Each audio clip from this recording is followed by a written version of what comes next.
grandmother used to say that all the time. If you want to go to sleep, just start reading the Bible. We used to like, why you say that? Like, Mm. ain't sleep, just read the Bible. I mean, my granny's 87.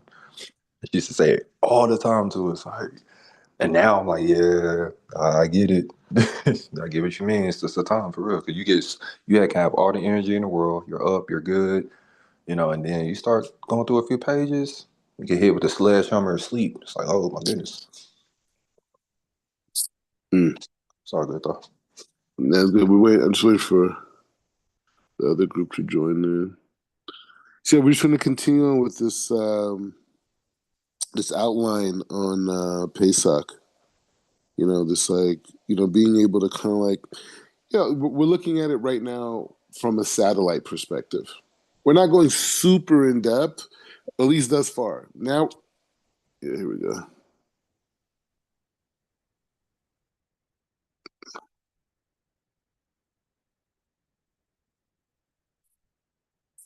Shalom, shalom.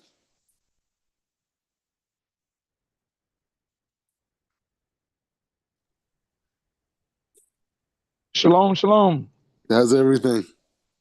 Everything's going well. Okay, sure. Looks pretty rainy. Is rainy where you at? I think we're about to get some rain. We're supposed to get some pretty big storms coming in. Tino, you got rain by you or no? Yeah, we're getting to tornado season.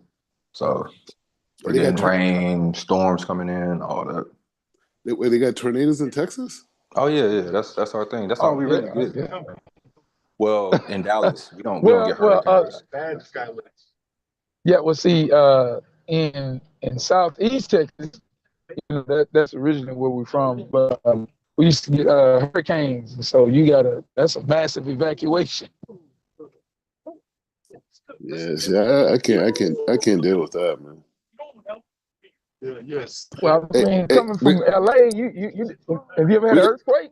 Yeah. We had earthquake. We had earthquake. I mean, we had big earthquake. I mean, I've seen the effects of that, but I'm just saying, like, that hurricane is like, see, the earthquake, it just happens. You know what I mean? Like, you laying there and it's like, no. And you're like, whoa, it's an earthquake.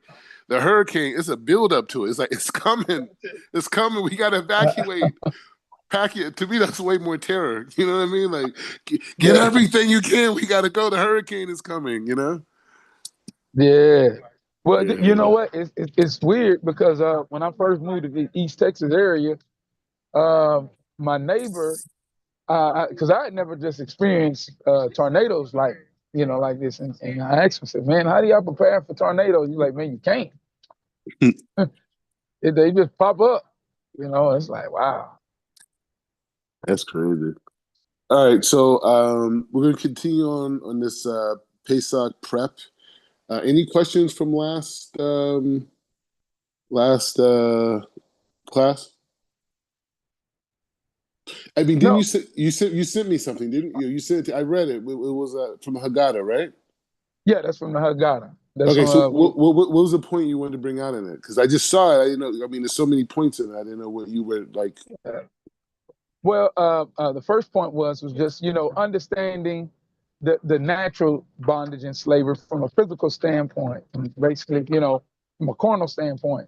But I was reading through it and I was like, wow, wait a minute, and the spiritual aspect of it, not the bondage itself, but when you're in slavery and you have an oppressor that's like another government or another people that's oppressing you, you can kind of look at them as the enemy. You can say, hey, this is the enemy.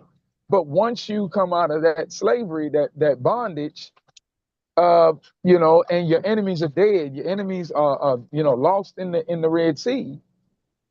Now you're still in bondage though, and now you got to look at yourself and say, wow, I'm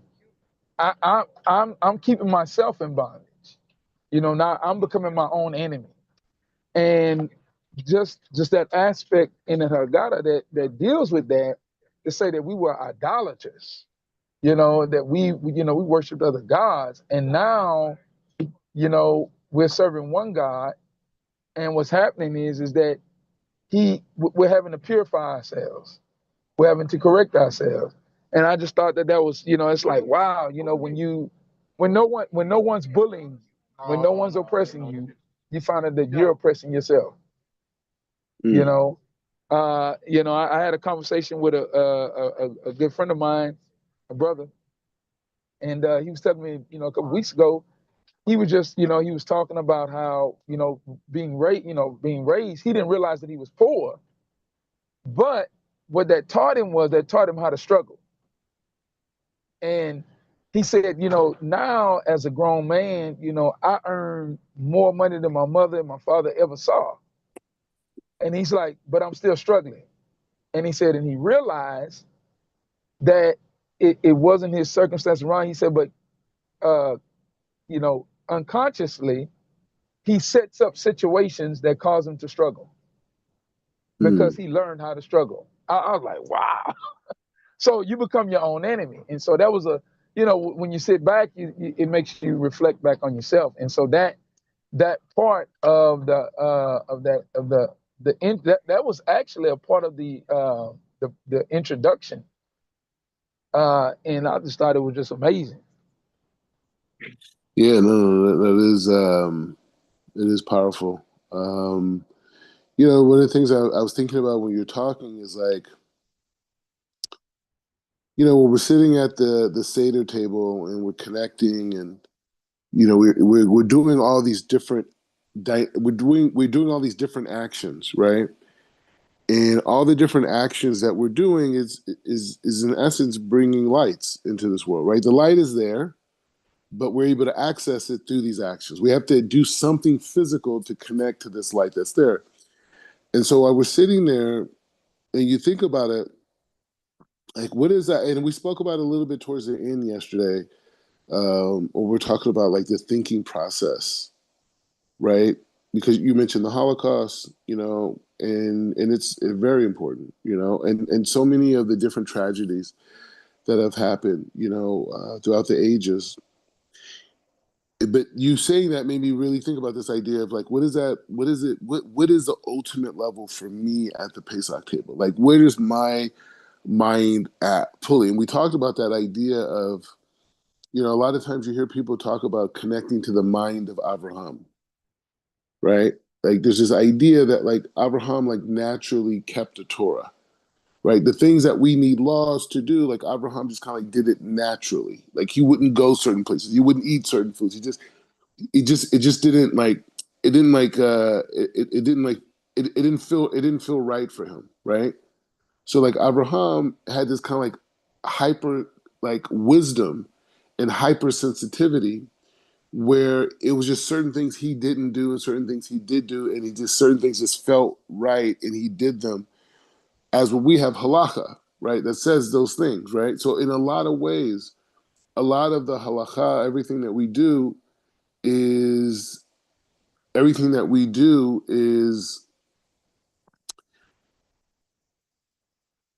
you know, all the halakha that we do is basically putting us in the mind of Abraham, right?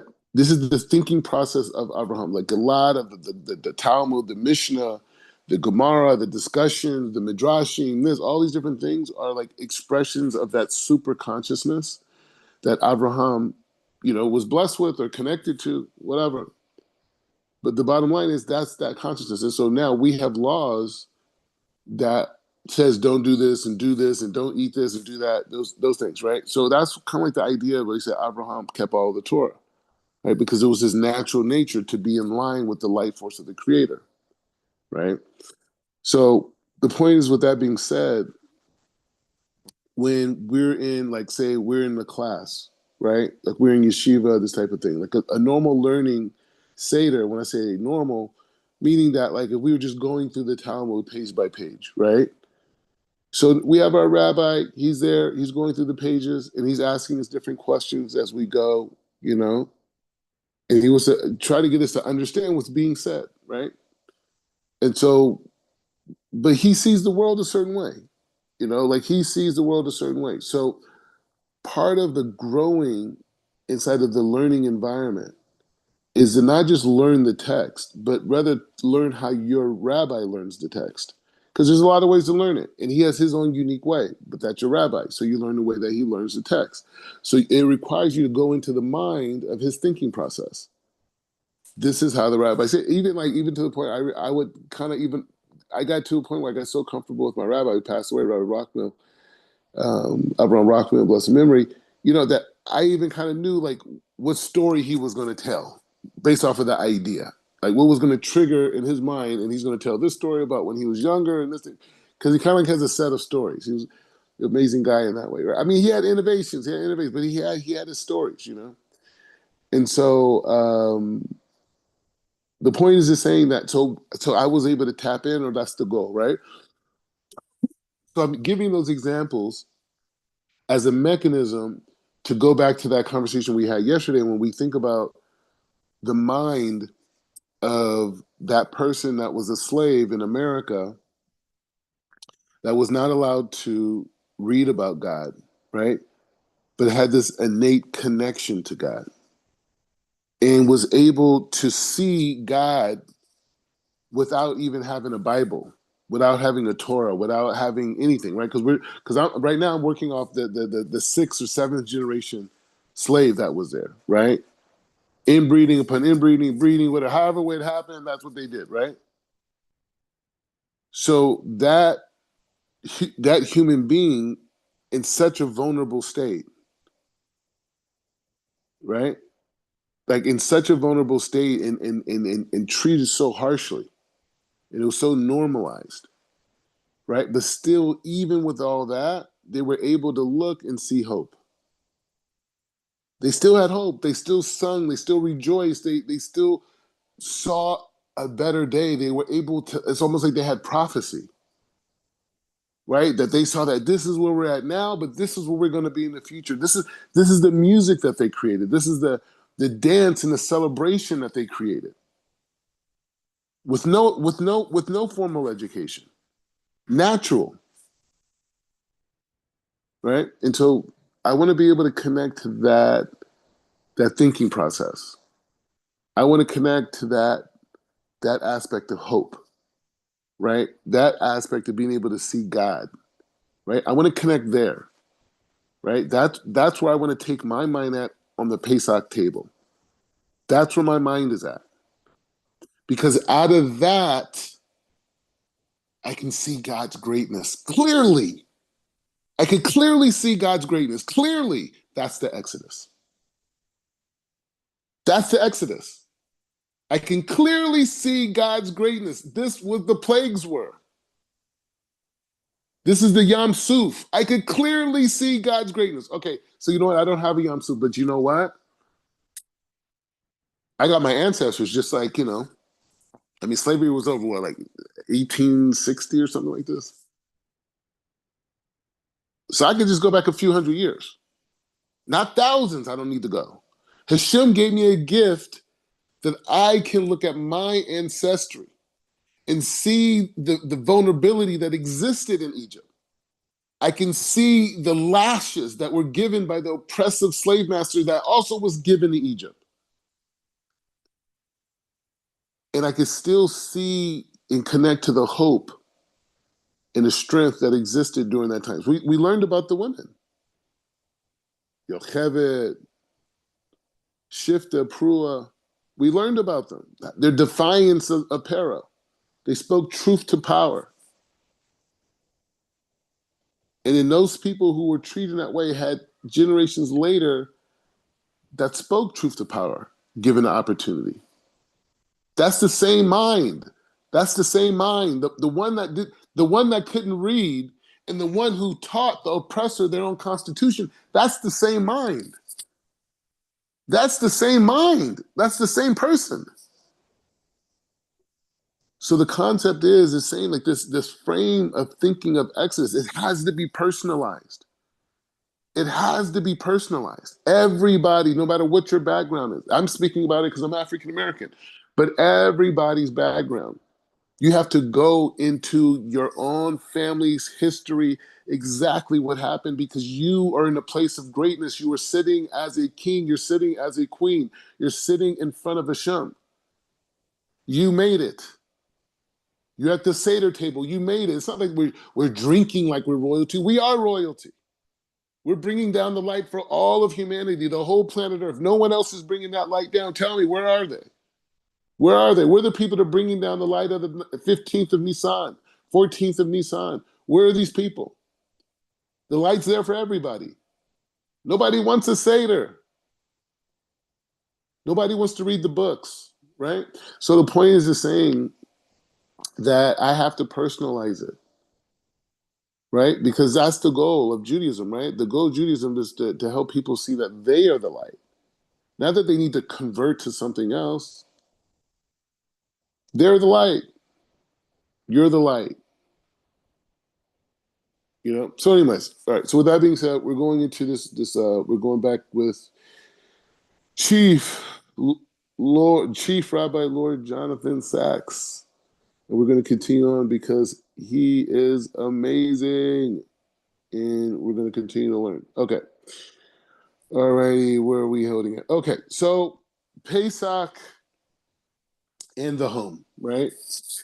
This is a very powerful thing, right? Because it's like, again, when we talk about, you know, our families, we talk about, you know, our communities, and we talk about that there's people in those communities that have the ability to arouse the heavens, right? And it's not that you're comparing yourself, oh, well, this person over here is at a higher level than me. No, that's not true. It's relative to environment. And what you think is higher level, you're talking about intellectualism, the heart, the soul, the intentions. You have no idea. That's the level of higher and lower. Oh, but this person knows this much. No, that's again, that's intellectualism. So the idea is it's like this. This whole concept of Pesach is the home. Right now, we have a community full of broken homes. Not limited to the Black community. America. The concept of family in America has been broken. The concept of the family in America is being erased. Right? And it's like these weird, like, social relationship things are creating. Pesach brings us back. Okay, so it says Pesach and home. He said it is no coincidence that this the oldest Jewish this is the oldest of Jewish rituals take place as it did in Egypt in the home.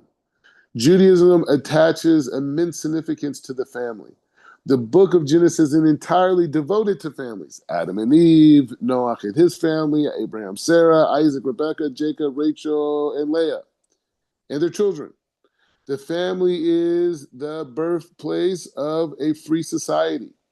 It is where we learn the reciprocity, I think that's right, on which moral life depends.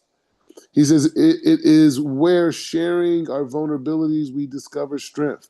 Through the bond it creates, we learn Hesed, the duty that flows from love, all above all. It is where we learn who we are. We come where we come from and what our story is. Significantly, significantly in the only place where the Torah explains why Abraham was chosen to carry the promise of the covenant, the reason is given in terms of parenthood. For I have chosen him so that he will instruct his children and his household after him, and that they may keep the way of the Lord, doing what is right and just. It says in Genesis, he says, Abraham was chosen in order to be a parent. He was also chosen to be an educator. The two concepts are so different in many societies, including our own, are in Judaism inseparable. Fatherhood and motherhood are two distinct phenomena in Judaism. Attaches equal importance to both. A child derives its biological identity as part of the Jewish people from its mother. The Hebrew word for compassion is rachamim. He said derives from rihim, womb. And in a mother more than a father is bound to a child through unconditional love. Fatherhood, by contrast, is a social construct. It belongs to culture rather than nature. There are animals, including primates, genetically close to human beings, in which fathers do not even recognize their children after a few months. Fatherhood is fidelity.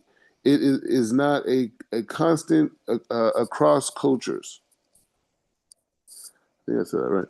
So he says the supreme challenge of any civilization that says that anthropologist Margaret Mead is to society, just to socialize males and persuade them to invest their energies in the home and family and children.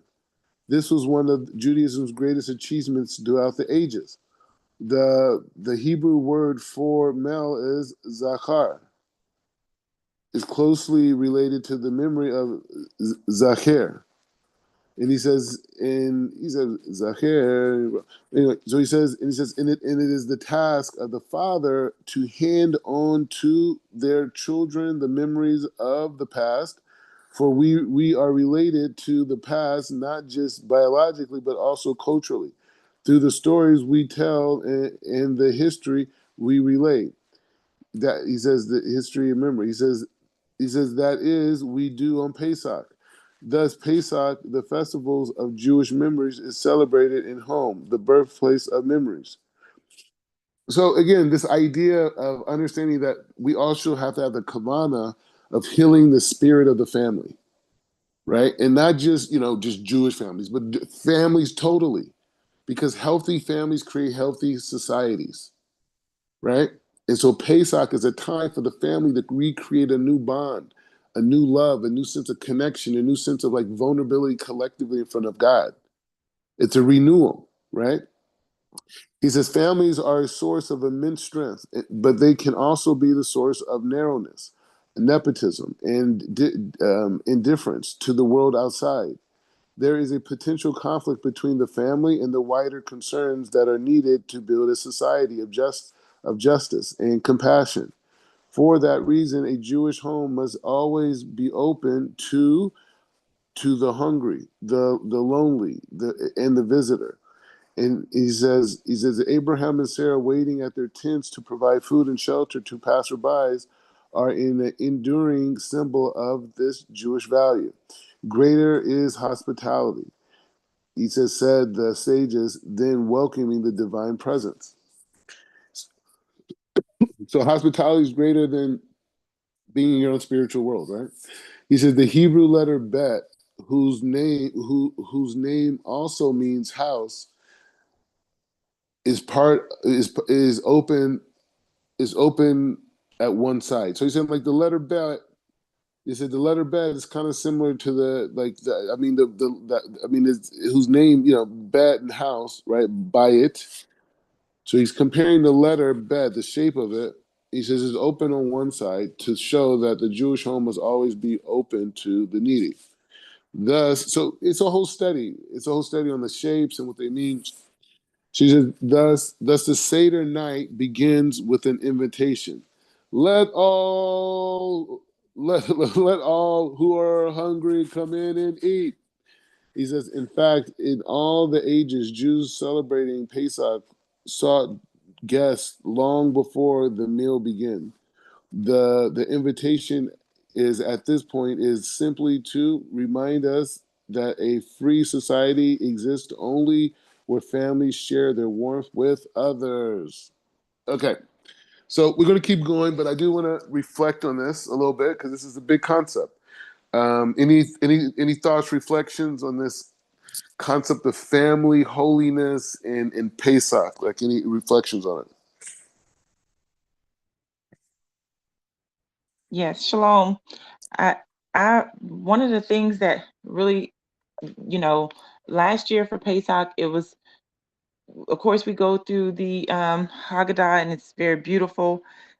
But we also, I wanted to like implement, like you're saying, some of the back history of where we've come from in our culture as well. Um, And one of the songs that we sang as a family was "Lift Every Voice and Sing," Mm. and it just really just resonated at that time. I mean, I learned it when I was younger, but it really like made a whole lot of sense during the time of us celebrating uh, Pesach. The other thing is about this, the hospitality. When we think back over, just the way our ancestors, many of them, personally, my grandmother, may her memory be blessed. Amen. I can remember times where we see here, you know, Father Abraham and Mother Sarah, they're sitting at the tent door, the opening. And I remember my grandmother sitting on her porch, to have porches. And and she would always be, on her porch, whether she was having a cup of coffee or, you know, reading through her newspaper. And this one particular instance, there was this lady just walking randomly down the street. And of course, this is a predominantly, African American neighborhood. And here is this European lady walking down the road, and her clothes are tattered, and she just looks, like she's in a bad way. And I remember my grandmother saying, to uh, somebody who was in the yard, just like, asked her to come. And when she came, I literally saw my grandmother like go in, get food, prepare food for this woman. And the woman was, you could tell she was probably having some mental challenges because she, felt a little maybe uncomfortable, but she did take the food and she was eating the food, and she walks off. And then my grandmother's like, "Oh, go bring her something to drink." And I'm like, "What? Go bring her something to drink?" So grab the jar, and I run down the road to go bring this woman something to drink. And it's at that point that I'm like, wow, we don't even know this woman, but that is what I remember as a memory that was very, very close and dear to me. And then fast forward many years later, here I am with my children, and we're at a Walmart, and there's this random family, and you can see that they're displaced. And I know that times are just not the same today, but at this time, this was, several years back. I say more than 8 years back. Um, and we're looking, and we just offered the people just something to eat. But then when we hear their story while we're dining and eating, it's like, why don't y'all come and stay for a few days? And this was the things that my grandmother actually would do. It was like I'd be looking around like, where did this person come from? And so the whole thing of where we come from, and just remembering our, those things that are so very just ingrained inside of us, and that our ancestors taught us. And it's very relevant, and it's a very beautiful thing that we should with everything seek to preserve. So that's just my thoughts. Yeah, just even on that point, we have never, as a people, looked at our history through Torah lenses. You know what I'm saying? Like we never look back and like look at like, okay, look at that act of hesed, look at that restriction, look at that connection, look at that, bitachon, look at that, amuna, look at all these different things. We never analyzed it.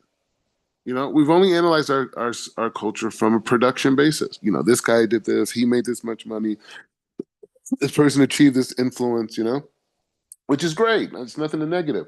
But looking back on all these things that come from our culture and stories that we've heard of, these are huge stories, that could give people such tremendous inspiration, to have a muna, to have faith, to have trust in God, and to overcome challenges, and to forgive, and to acts of empathy, acts of sharing. I mean, this is all our whole culture. We have so many stories, right? And so this is what Pesach brings out for us, is that discussion of our history through Torah lenses, not through academic, not through historical and this and oppression. Okay, we overcame oppression. Okay, for sure. But what about the personalities? What about through oppression, what was done? Who were they through oppression? And that probably will be the beauty of the legacy of our people, right? Is that, right? And you could trace it back to the west of Africa, to that, all the way to Israel, right? Some people have an issue with it. Okay, you got it. What do you want me to do it? But I didn't make the rules. I'd be totally cool with being whatever I was. You know what I mean? Like, everyone needs to impose on anything. But this is the reality, right? Those sparks went through Africa, and many of those sparks went through the transatlantic slave trade. And the people who crave the Torah today are the people that have those sparks. You can't see them. You know what I mean? It's like we don't have the technology. Maybe one day we have the technology to do CAT scans for holiness. We could just, like, they have to go through the metal detector. You just have people go through before they come into the synagogue. But okay, you got to stand over there. You got to stand over there. We know based off of. All right. So that's a great introduction to the tools, the spiritual technology, right? This is the spiritual technology to bring down the light of Pesach into this world. This is it. This is the tools that the sages have derived, that God inspired us sages. And people, and these things, like you said, you could find in the Torah where, Lot's having matzah. Why is he having, what I mean? So this is ancient technology. I mean, even from the standpoint of the Exodus of Egypt, right? Even the idea of bringing a korban, that's Adam's sons. That's Cain and Hevel. When they brought their different, sacrifices to God that started the conflict, that was Pesach, right? According to our tradition, right? And we could go on and on throughout history. So the day itself is a day of tremendous power, tremendous light.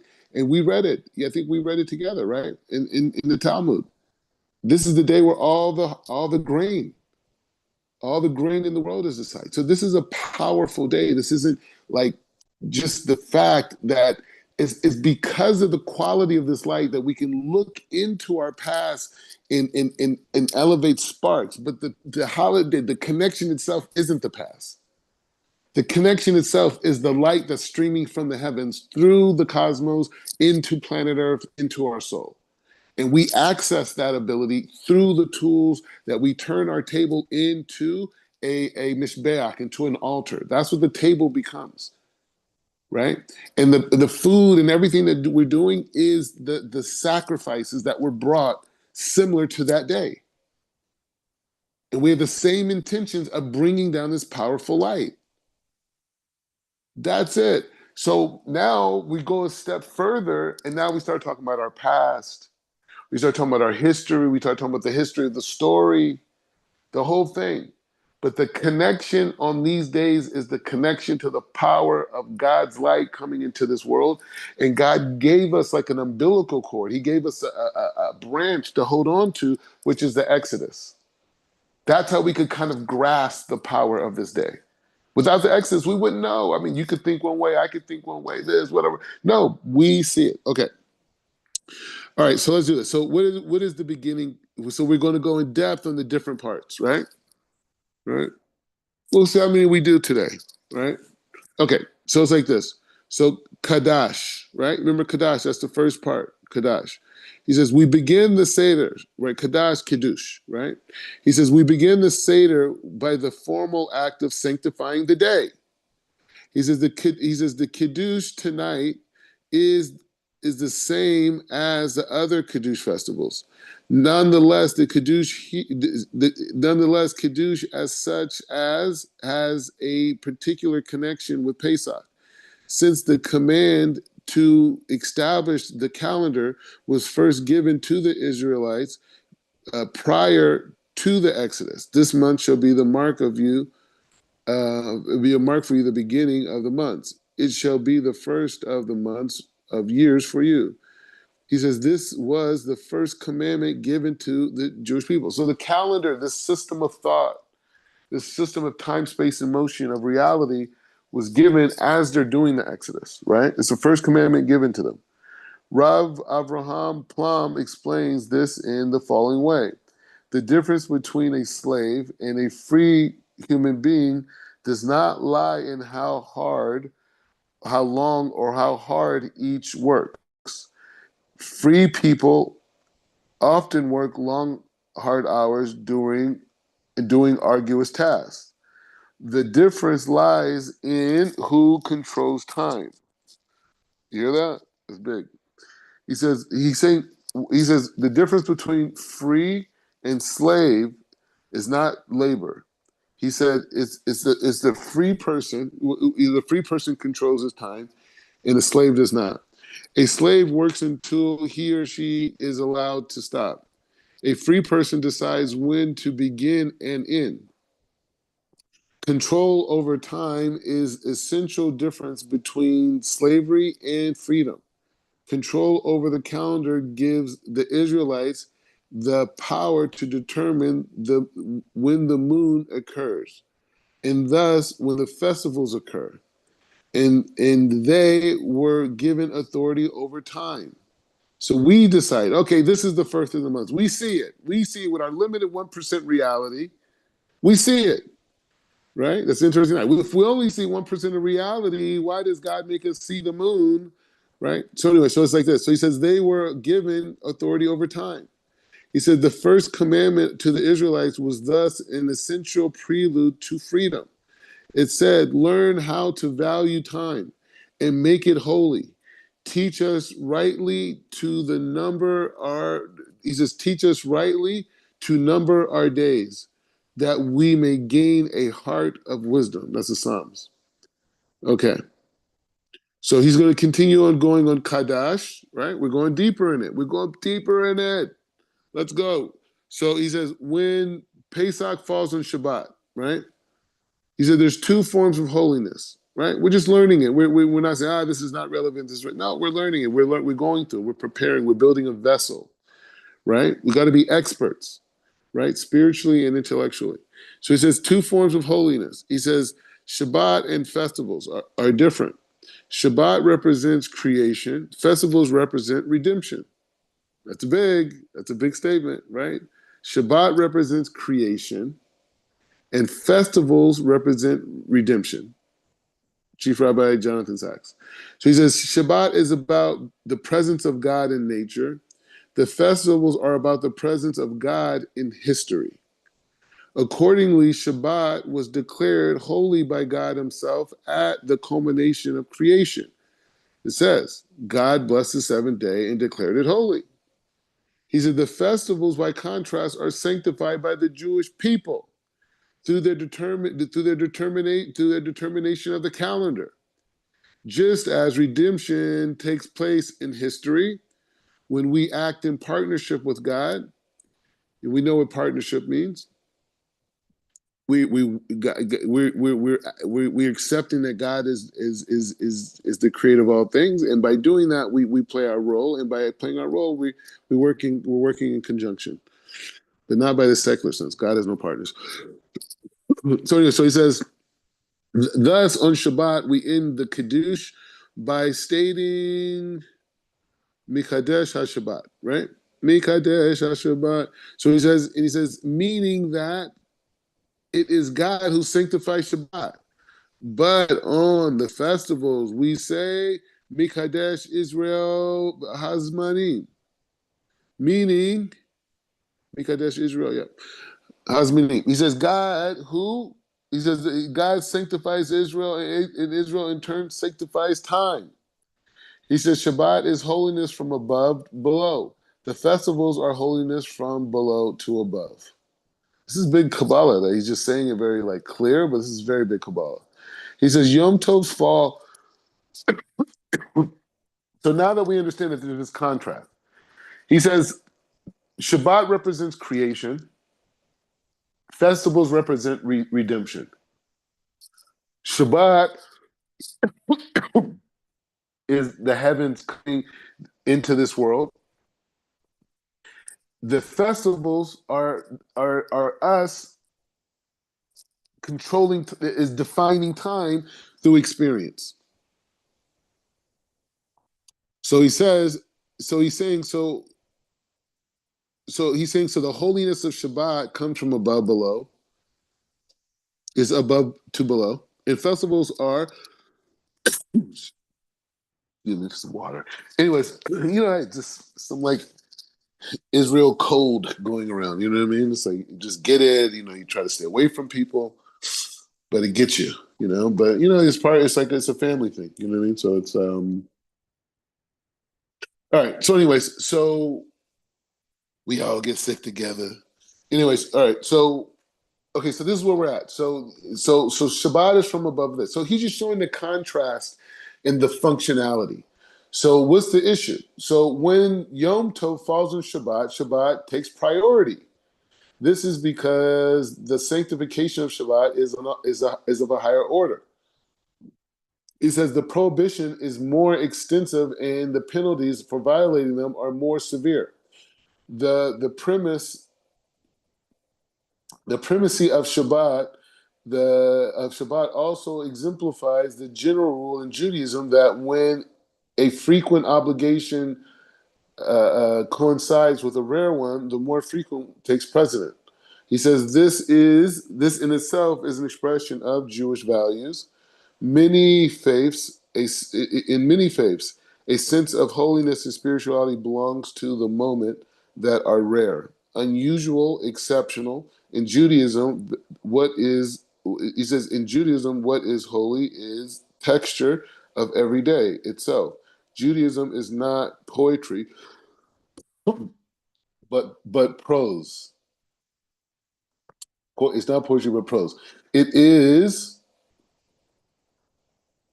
He says relationship. He says it is a religious drama of daily deeds, words, and relationship.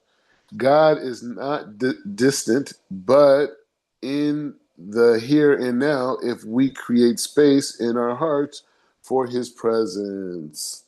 Okay, so we'll read this next part and we'll stop and talk a little bit. Okay, so this is the thing. So we're getting in this idea of we're just being clear on Kiddush, on Kaddish. You got to be clear. So we understand what Kaddish represents. We're sanctifying the day. We're bringing everything together, right? We understand the power of family, right? And then we went into Shabbat, and we understand if it's on Shabbat, which is not the case this year, right? So he says, so here's Kaddish. This is the last part on Kaddish. He says, who has chosen among all the people to raise above all the tongues and made us holy through his commandment? He says, chosenness is not a privilege, but a responsibility. He said, Jews are different not because of what we are, but because of what we are called on to be. Not because of the hardware of the Jewish people, but because of the software. God chose us not because of any eminent superiority, but in order to make us holy through his commandments. When we are true to that vocation, we bring blessings. We bring blessings not just to ourselves, but the entire world. Okay, so all right, so I want to stop here, right? I want to stop here because we finished the first section, and then the other ones are shorter, so we'll just fly through those. But we covered a lot of ground, right? And I think we're very like in a comfortable place, and you guys could talk about, we have a structure of what's going on in Pesach. We have, we're thinking it out, we're going through it. We understand the spiritual component to it. We understand that this is us. And that's the main thing. If you could connect to that idea that this is you, this is your life, right?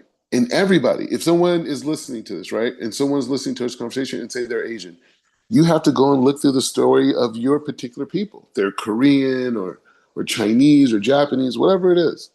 And you guys have stories of triumph. You have stories of overcoming. You have stories of perseverance. You have stories of courage. And that's the same thing if you're Hispanic. That's the same thing if you're Spanish or Latino. I don't know what the words are, okay? If you're Canadian, if you're Jamaican, right? Everybody has a story. Everybody has a hero that they were related to. Everybody has a hero they're related to, as we're someone else's hero, right? And so, and so the point is just to say that that's the gift of Pesach. And so on a personal level, but on a collective level, it's this idea of the family healing, right? The family healing, putting stuff aside, coming together, crying together, hugging together, seeing God's redemption, seeing how He's brought us there collectively, omitting it together. That dynamic is also a big element of bringing that light down. Is that unity? Is that family? And I really love what you said about the song.